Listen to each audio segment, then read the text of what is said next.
So hi friends, welcome to our channel. So 39 రోజుల్లో 100 million views single language record.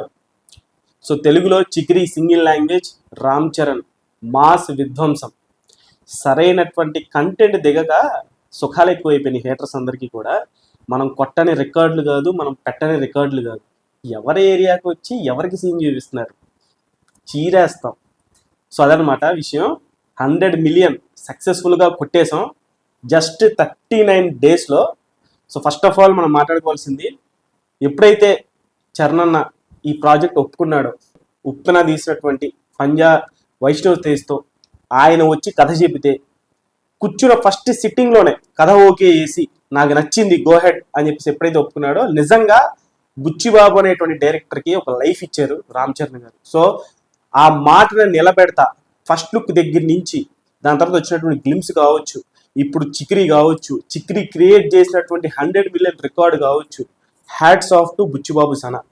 Hero ఏదైతే నమ్మకంగా నమ్మి ఒక సినిమాని చేతిలో పెడితే ఆ హీరో రేంజ్కి తగ్గట్టుగా అవుట్పుట్ని చూపిస్తా ఈరోజు ఫ్యాన్స్ అందరికీ అసలు ఆనంద బాష్పాలతో లిటరలీ ఫ్యాన్స్ అందరూ కూడా వాళ్ళ కళ్ళల్లో మొత్తం కన్నీళ్లతో నిండిపోయినాయి. అంటే నిజంగా that credits goes to first of all chance ఇచ్చినటువంటి చరణ్ అన్న ఫస్ట్, దాని తర్వాత బుచ్చిబాబు గారు.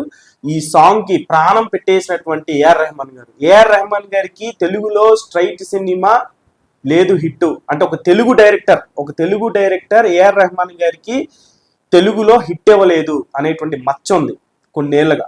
ఆ మచ్చని తుడిపేశాడు బుచ్చిబాబు.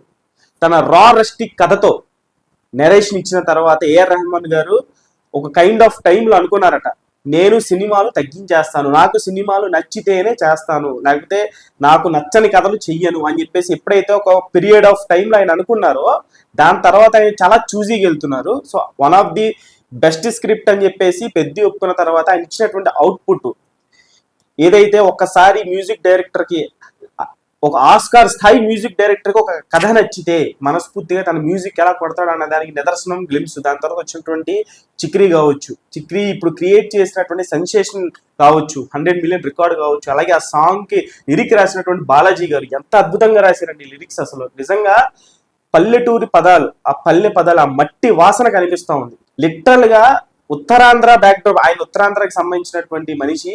సో బుచ్చిబాబు గారికి తెలుసు ఏ పాట ఎవరితో రాయించాలి, ఏ పాట ఏ స్థాయిలోకి లిరిక్స్ కావాలనేది ఆయన చాలా క్లారిటీ ఉంది. Each and everything. ఒక పక్క షూటింగ్ జరుపుకుంటా, ఒక పక్క అప్డేట్స్ ఇస్తా, ఒక పక్క సాంగ్ దించుతా, దాన్ని బ్లాక్ బస్టర్ చేసేలాగా ఇంత కృషి చేస్తున్నారంటే, రామ్ చరణ్ నన్ను నమ్మి అవకాశం ఇచ్చాడు, ఆయనకి ఒక బిగ్గెస్ట్ అవుట్పుట్ ఇవ్వాలి అని చెప్పేసి ఆయన మార్చ్ 27వ తారీఖున హీరో బర్త్డేకి గిఫ్ట్ ఇవ్వాలి నేను అని చెప్పేసి కంకణం కట్టుకొని ఈరోజు లిటరల్ గా మళ్ళీ చెప్తున్నాను, ఇండియాస్ బిగ్గెస్ట్ డైరెక్టర్ అవబోతున్నాడు after Rajamouli, Sandeep Reddy Vanga and Prashanth Neel.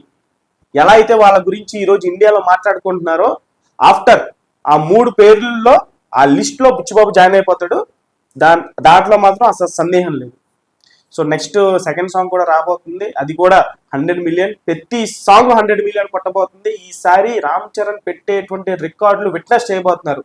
Regional గా కొట్టినటువంటి రికార్డులు కాదు, మగధీర, రంగస్థలం, పాన్ ఇండియా ఎరాకు వచ్చిన తర్వాత రామ్ చరణ్ అనేటోడు బాక్స్ ఆఫీస్ రికార్డులు కొడితే ఏ రేంజ్ లో ఉండిద్ది అనేది మారు మోగబోతుంది ఇండియా వైడ్ గా. ఈ సినిమా ఏ స్థాయిలో ఉండబోతుందో, నెంబర్లు ఎక్కడి నుంచి స్టార్ట్ అవుతాయో, ఎక్కడ ఎండ్ అవుతాయో మీ ఊహకే వదిలేస్తున్నా.